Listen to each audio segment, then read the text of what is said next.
არსებობს პროდუქცია, რომელსაც დამატებითი რეკლამა არ სჭირდება. ერთ-ერთი ასეთი მსოფლიო ბრენდი Apple-ია. 13 ნოემბრის სიცხლიანი პარასკევით ცნობილი პარიზული ტერაქტების შემდეგ ინტერნეტ სივრცეში ტერორისტებისთვის დამახასიათებელი ფორმებით მაღაზია iPhone Plus-ის თანამშრომლები გამოჩნდნენ. ისინი კონკურენტებს ძლიერი კონკურენციით ემუქრებიან. სარეკლამო რგოლმა სოციალურ ქსელში მომხმარებელთა აღშფოთება გამოიწვია. iPhone Plus-ში ამტკიცებენ, რომ ტერორიზმის წინააღმდეგ პროტესტი ასეთი ფორმით გამოხატეს, რაც საზოგადოებამ სათანადოდ ვერ გაიგო. უსაფრთხოების საკითხების ექსპერტები ვიდეორგოლში დანაშაულის კომუნიკაციების კომისია კი რეკლამის კანონის დარღვევის ნიშნებს ხედავს. არის თუ არა iPhone Plus-ი Apple-ის ოფიციალური წარმომადგენელი. დეტალებს ბელა ზაქაიძე არკვევდა.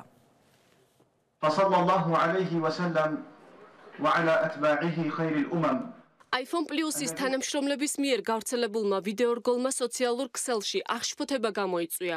კომპანიის 8 თანამშრომელი ვიდეოში ტერორისტებისათვის დამახასიათებელი ფორმით გამოჩნდა.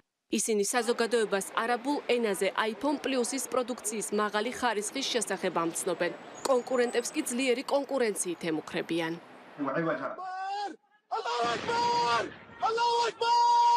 ეს არის ის აღჭურვილობა, რომელიც iPhone Plus-ის თანამშრომლების მიერ გადაღებულ კლიპშია გამოყენებული. მართალია ეს ნივთები სათამაშოა, თუმცა საზოგადოების გარკვეულ ნაწილში კლიპმა პანიკა გამოიწვია.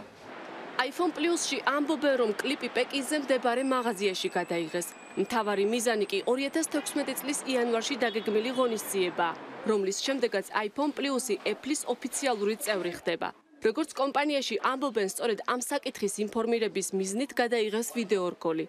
ტერორიზმის ელემენტები კი ტერორისტების წინააღმდეგ პროტესტის მიზნით აირჩიეს, რაც საზოგადოებამ საპირისპიროდ გაიგო. მათი განცხადებით კლიპის აღებას ვებგვერდიდან არ აპირებენ და ტერორიზმის წინააღმდეგ პროტესტის ამგვარი ფორმით გამოხატვის თავისუფლების ფარგლებში ჯდება. ჩვენი მიზანი იყო ერთგვარი პროტესტი.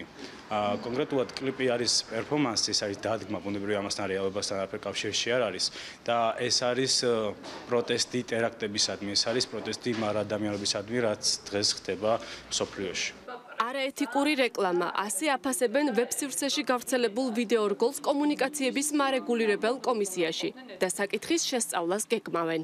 ვებსივრცეში განთავსებულ სარეკლამო რგოლებს ის კომისიის რეგულირების სფეროში არ შემოდის, თუმცა აღნიშნული სარეკლამო რგოლი შეიცავს რეკლამის შესახებ საქართველოს კანონით განმარტებულ არაეთიკულ რეკლამას და ამიტომ სასურველია, რომ აღნიშნული რეკლამა აღებულ იქნას ვებსივრციდან.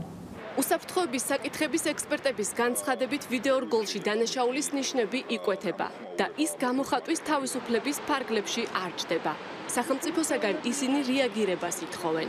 ქვეყნის უსაფრთხოების სამსახურის პირდაპირი მოვალეობაა ნებისმიერი თუნდაც სარეკლამო მიზნით გამოყენებული ტერორისტული შინაარსის შემცველი კადრები მოექცეს განსაკუთრებული ინტერესის ქვეშ. იმ ფონზე, როდესაც საფრანგეთში ესეთი ტერაქტი მოხდა და მთელი მსოფლიო ცივილიზებული მსოფლიო გლოვობს დაღუპულებს, ამ ფონზე ამ ხუმრობის ჩაწერა და გაშვება ცოტა არ იყოს რბილად რო ვთქვათ, არაკორექტული იყო ჩემის აზრით.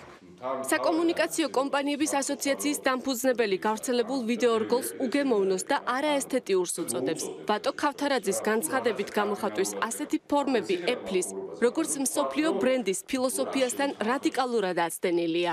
უგემოვნოსთან ერთად ეთიკურ ნორმებს არღვევს, რაღაც გარკვეულწილად მორალურ რაღაცა მესაც ცდება და ბევრ რაღაცას იმაშება, ხო, ეხა ხალხი დაიღუპა ამ წუთას. 2030 ამერიკაში Apple-ის სათაო ოფისსაც დაუკავშირდა, თუმცა ჯერჯერობით გამოხმაურება არ ყოფილა.